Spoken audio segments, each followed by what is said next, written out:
We all know Herobrine. He's the Minecraft creepypasta, an urban legend so popular that the developers had to address him countless times.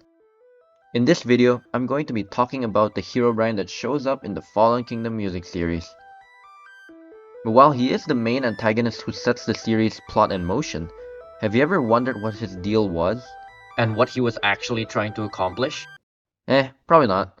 But I figured, why not make another Fallen Kingdom related video after the last ones I made got a ton of views? Hold up. Quick recap. Herobrine first appears in Fallen Kingdom. We see him stab a guard with his diamond pickaxe, detonate a TNT with his pickaxe, to free the mobs the king had trapped in his prison. And that's about it. While his appearance is incredibly short here, his actions do result in the fall of the kingdom. Next up, take back the night. After the prince stops a pigmen invasion in the desert village, he grabs a map owned by the pigmen. The map leads him to Herobrine's castle, where he fights him and eventually kills Herobrine. This isn't the end for Herobrine though, as he appears posthumously in a flashback, and of course, the prequel music video. The flashback is shown at the start of Find the Pieces, which takes place during the events of Fallen Kingdom. The king opens a secret tunnel, which reveals that there is an end portal located right below the castle. The king takes an ender eye, disabling the portal, and escapes. We then see Herobrine looking madly pissed that the end portal has been disabled. Oh, by the way, though the credits scene does show the same pigmen brute getting resurrected with white eyes like Herobrine, it's not actually Herobrine. I thought it was at first, but Sparklez clarified, stating that the idea was kind of like it was more of an homage to Herobrine, not that it's actually like Herobrine is resurrected in the pigman.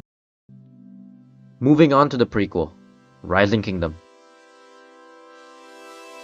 Taking place before the events of the rest of the series, we see the king, who's still young, sneaking into Herobrine's castle, the same one we saw in Take Back the Night. We know that he's looking for the staff we saw in Dragonhearted, which he used to tame the dragon.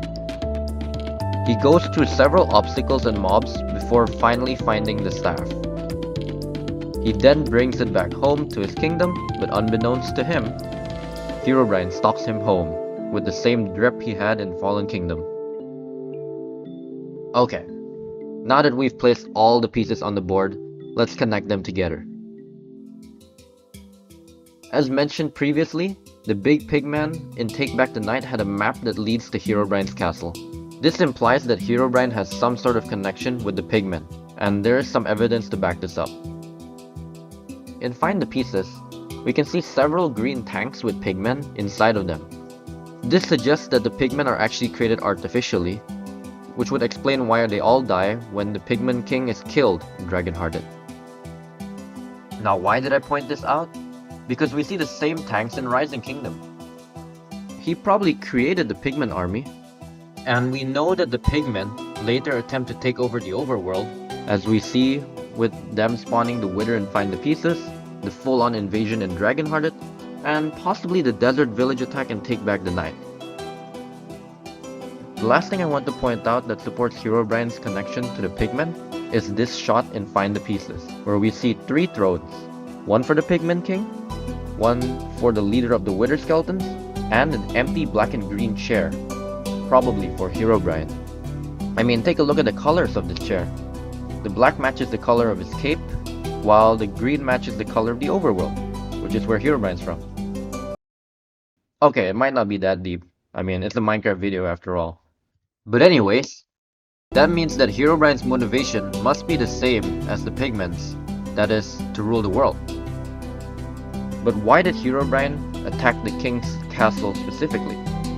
Well, the king did break into his castle, broke a bunch of shit and stole his dragon staff, so Herobrine could just be looking to take his dragon staff back, while maybe doing a little bit of revenge. But remember, we saw him trying to get access to the end portal, and we know that the staff allows its holder to tame the ender dragon, which is what the king later did in Dragonhearted. So we can assume that Herobrine was also trying to tame the dragon. I mean, with control of the mobs freed from the castle prison, the pigmen and the wither skeletons on his side in the nether, and the ender dragon itself, Herobrine would be able to not only take over the overworld, but to take over the entirety of Minecraft. But unfortunately for him, the king disabled the end portal before he could do it, meaning that Herobrine could not get to the end. Besides, he couldn't even find where the king hid his dragon staff. But now this begs the question. If the king had both the staff and the end portal open for a certain period of time, why didn't he go to the end sooner? I mean, didn't he steal the staff in the first place to tame the dragon? Or perhaps he changed his ways of locking mobs up. That would explain the line in Rising Kingdom. I aim too high, had too much greed. I reached for things I didn't need. But that's beyond the scope of this video. Thank you so much for reaching the end of this video. This is incredibly different from what I usually post here, considering that, well, I'm talking. Let me know what you thought of this video, and if you'd like to see more. Also, do let me know if there's anything I missed, or if you have any questions. That's all from me. Till next time.